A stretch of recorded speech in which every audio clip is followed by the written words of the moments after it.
your body is sick, if you're in pain, if you're ailing, if you have issues, you have options. Doctors, chiropractors, naturopaths, homeopaths, the local drugstore. All of these can offer you help for your symptoms. What about the root issue? Hi, this is Barry Phillips with 10-Minute Torah, the final day, day 5 of Tazria, and we are in Leviticus, Vayikra, chapter 13. Let's go down to verse 4. It says, "But if the bright spot is white on the skin of his body and does not appear to be deeper than the skin, and its hair is not turned white, then the priest shall shut up the infected one 7 days. And the priest shall look at him on the 7th day and see if the infection appears to be as it was, and the infection is not spread in the skin. Then the priest shall shut him up another 7 days," 2 weeks. "And the priest shall look at him again on the 7th day and see if the infection has darkened, and the infection is not spread on the skin. Then the priest shall pronounce him clean. It is a scab. And he shall wash his garments and be clean." This is a part of the examination process whereby one who appears to have an issue is decreed to either have the issue or it's something else. The key point is he doesn't self-examine. It's not up to the individual, because there's more than the individual at play here. There is the entire community. If we want to draw from this, we can understand that there are many people, ourselves included, who have relational issues in particular, but maybe health issues. And it is potentially infectious and contagious what we have. Obviously, if you have a virus, you can spread the virus and you can cause illness to appear in other people's lives. So therefore, if you're sick, you're encouraged to stay home, stay out of people's faces and out of their environment. If relationally, if emotionally, if spiritually you have an issue, you may appear healthy and normal in every regard, but nonetheless, you are toxic. You have these things, these issues, these traumas, these triggers, these hurts and so forth that if not addressed, if not processed, if not sought some healing and some help for, then it can become problematic for those that are around you, especially those within your own household. How many marriages, how many families, how many close relations have broken up, scattered themselves, divided themselves because one or all or some number of this group has a toxicity of wounds and hurts and triggers and relational dysfunction. And we don't point fingers. We're not making accusations here. We're being real. People have stuff. Almost everybody has stuff. It's rare that anyone was raised in such a perfect environment that they don't have stuff to deal with.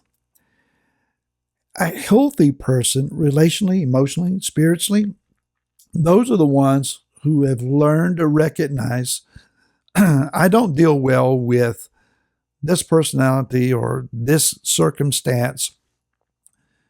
And they either have learned how to work through those troubling circumstances or individuals, or they have learned how to avoid them, or they have learned how to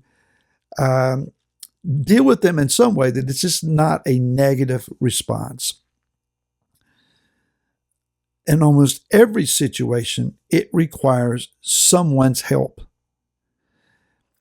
Rugged American individualism frowns on seeking for help. We want to imagine ourselves strong, capable, intelligent enough, stable enough. I can handle it. I don't need your help. Just leave me alone. I'll figure it out. That rarely works. Very rarely works. And so what Torah, I believe, is teaching us in this particular setting, one who has sarat, that is, they have this skin issue that we were talking about yesterday, you're not allowed to self-examine and self-medicate. By that, that means that you must involve qualified people. Here, the instance is the priesthood, those who are qualified to examine and understand what is and is not sarat. That being understood, then, we should learn that we need to seek help. And not everyone who stands in a pulpit is qualified to help people. Sometimes you can go to a pastor or an elder or someone in some spiritual authority, and they can reference you to Scripture and they can pray with you and encourage you. But if they themselves have likewise standing life issues and they don't handle them well, they may not be very well capable then of helping you handle your situation. And looks can be deceiving. People can smile and dress up on the outside and be broken apart on the inside. This is just reality. So where do we go? Well, there are qualified people who have learned to deal with traumas, deal with life issues.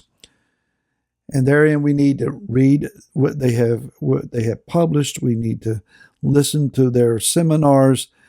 Podcasts are out there, videos are out there, resources are available.